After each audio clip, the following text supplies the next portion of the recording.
Sabe la tragedia, los acontecimientos políticos en relación al gobierno, la muerte de Chávez, de cómo el gobierno ocultó su muerte, cómo se hicieron unas exequias burlando la voluntad popular del propio difunto que escribió un testamento señalando que debe ser tierra, que unas exequias sencillas hicieron otra cosa y se falsificó su firma por parte del gobierno en su nombre, como canciller, en fin, todas estas cosas que indican que hay un sector incluso importante, seguidoras de Chávez, que quisieron a Chávez en vida, que saben que esto es una mentira del gobierno y por eso muchos de ellos quieren abstenerse. La situación es muy delicada, porque además, les digo a la gente, Venezuela está importando gasolina a pesar de que es un país petrolero.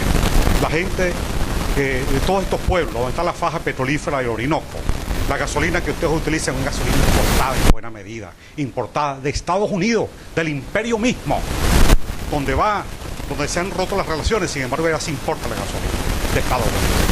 Que todo está importando, la comida, los alimentos, hay una escasez de alimentos, escasez de medicina, y que todo lo que se consigue es importado.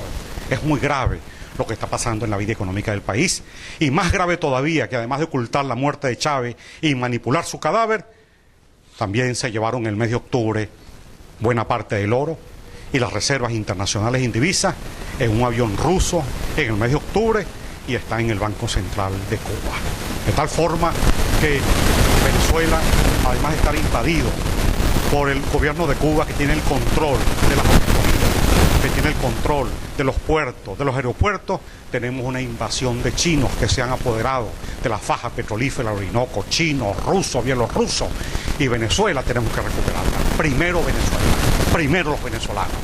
Y esa es la propuesta pues que andamos haciendo y son ideas que estamos defendiendo en el programa del gobierno inmediato de Capelli Radosky. Bien, estamos conversando con el dirigente político Pablo Medina. Pablo, ¿cuál es tu mensaje a estos trabajadores petroleros que están trabajando en la faja petrolífera del Orinoco, donde tenemos bastante audiencia? Tu llamado a estos trabajadores que al parecer en estas elecciones le van a hacer lo mismo, los van a utilizar a ellos y a su familia, los están obligando a asistir a los puntos rojos, y los trabajadores petroleros de verdad se sienten humillados. ¿Cuál es tu mensaje a ellos? Tu comentario es muy bueno, de verdad, porque eso es lo que ocurre con los empleados.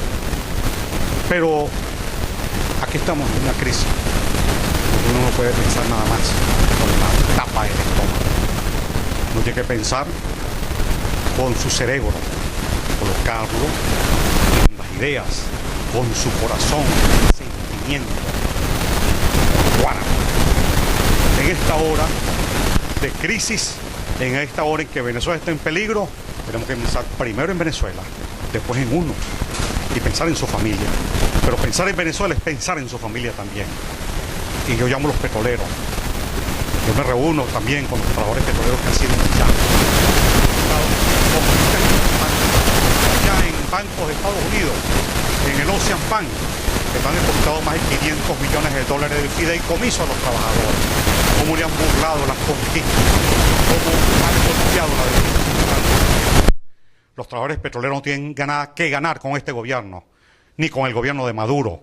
Por eso necesitamos lograr un cambio. Los trabajadores tienen que pasar factura, comenzando por los petroleros, que se han burlado de sus conquistas históricas, que se han burlado desde el punto de vista sindical y contractual, que no tienen esperanza con este gobierno, y mucho menos con Maduro. A los petroleros les decimos que den un paso al frente. Y después nos vamos a encargar posteriormente de todas estas invasiones y que realmente lo que se ha entregado en materia de soberanía, estos gobiernos chinos y rusos, habrá que reformar esos contratos que se firmaron cediendo el 40% del subsuelo petrolero a estas empresas. O como ocurrió con Maduro, por cierto, que fue el que, una vez que se convirtió en alumno de Saibaba, entonces, alumno de Saibaba, intermedió con el gobierno con Chávez y le entregaron a una empresa petrolera de la India, de donde era Saibaba, nada menos que el proyecto San Cristóbal, en el sur de Paraguay, y no estoy mintiendo, pregunten para que ustedes vean, el proyecto que estaban produciendo 30.000 barriles de petróleo, le dieron el 40% al subsuelo y le quitaron los controladores, producen y nadie sabe cuánto se llevan los hindúes. Estas cosas tenemos que verlas, igualmente el contrato petrolero con los chinos y con los rusos. Tenemos que recuperar la soberanía y la independencia de Venezuela porque fue entregada a los nuevos imperios.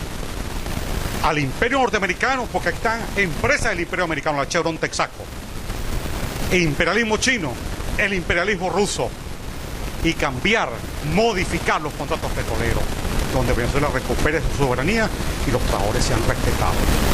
Finalmente, Pablo, tu llamado al pueblo de Venezuela para que el próximo 14 de abril salga a ejercer su derecho al voto. Bueno, estamos pidiendo al CNE 5 condiciones, todas legales. Que se abre el 100% de las cajas. El voto de los venezolanos no se cuenta nada más el 30%, que se cuenta el 100%. Quitar las cactahuellas, presencia en la sala de totalización y que las milicias no pueden participar en la República. Si ellos cumplen estas 5 condiciones, yo, por ejemplo, la Junta Patriótica, nada más, llama a votar por Capriles, masivamente. Pero si el CNI no cede en estas 5 condiciones, entonces habrá que decir voto, calle y Fuerzas Armadas. Bien, fueron las palabras de Pablo Medina, dirigente político. Con esto regresamos a los estudios.